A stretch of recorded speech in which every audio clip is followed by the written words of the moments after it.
యెహోషువ 3వ అధ్యాయము. యెహోషువ వేకువను లేచినప్పుడు అతడును ఇశ్రాయేలీయులందరూ షిత్తీము నుండి బయలుదేరి యోర్దానుకు వచ్చి దానిని దాటకమునుపు అక్కడ నిలిచిరి. 3 దినములైన తరువాత నాయకులు పాలెములో తిరుగుచు జనులకు ఈలాగున ఆజ్ఞాపించిరి: మీరు మీ దేవుడైన యెహోవా నిబంధన మందసమును యాజకులైన లేవీయులు మోసుకొని పోవుట చూచినప్పుడు మీరున్న స్థలములో నుండి బయలుదేరి దాని వెంబడి వెళ్ళవలెను. మీకును దానికిని దాదాపు 2000 కొల మూరల ఎడముండవలెను. మీరు వెళ్ళు త్రోవ మీరింతకు ముందుగా వెళ్ళినది కాదు. మీరు దానిని గుర్తుపట్టవలెను గనుక ఆ మందసమునకు సమీపముగా మీరు నడవరాదు. మరియు యెహోషువ రేపు యెహోవా మీ మధ్య అద్భుత కార్యములను చేయును గనుక మిమ్మును మీరు పరిశుద్ధపరచుకొనుడని జనులకు ఆజ్ఞ ఇచ్చెను. మీరు నిబంధన మందసమును ఎత్తికొని ప్రజల ముందర నడువుడని యాజకులకు అతడు సెలవీయగా వారు నిబంధన మందసమును ఎత్తికొని ప్రజల ముందర నడచిరి. అప్పుడు యెహోవా యెహోషువతో ఇట్లనెను: నేను మోషేకు తోడయుండినట్లు నీకును తోడయుందునని ఇశ్రాయేలీయులందరూ ఎరుగునట్లు నేడు వారి కన్నుల ఎదుట నిన్ను గొప్ప చేయ మొదలుపెట్టెదను. మీరు యోర్దాను నీళ్ల దరికి వచ్చి యోర్దానులో నిలువుడని నిబంధన మందసమును మోయు యాజకులకు ఆజ్ఞాపించుము.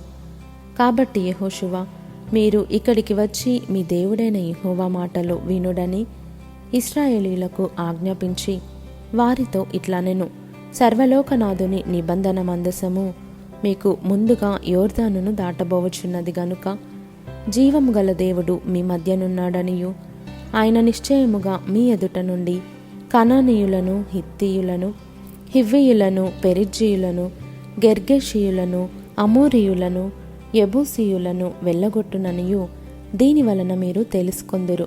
కాబట్టి ప్రతి గోత్రమునకు ఒక్కొక్క మనుష్యుని ఇశ్రాయేలీయుల గోత్రములలో నుండి 12 మనుషులను ఏర్పరచుకొనుడి.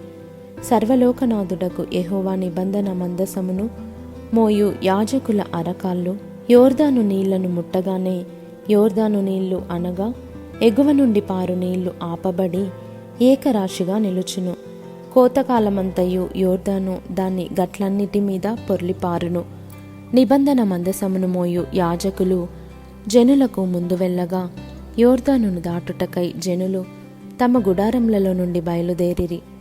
అప్పుడు ఆ మందసమును మోయువారు యోర్దానులో దిగిన తరువాత మందసమును మోయు యాజకుల కాళ్ళు నీటి అంచున మునగగానే పైనుండి పారు నీళ్లు బహుదూరమున సారెతాను నొద్దనున్న ఆదామను పురమునకు దగ్గర ఏకరాశిగా నిలిచెను. లవణ సముద్రమును అరాబా సముద్రమునకు పారునవి బొత్తిగా ఆపబడెను. జనులు యెరికో ఎదుటను దాటగా యెహోవా నిబంధన మందసమును మోయు యాజకులు యోర్దాను మధ్య ఆరిన నేలను స్థిరముగా నిలిచిరి. జనులందరూ యోర్దానును దాటుట తుదమట్టు వరకు ఇశ్రాయేలీయులందరూ ఆరిన నేల మీద దాటుచూ వచ్చిరి.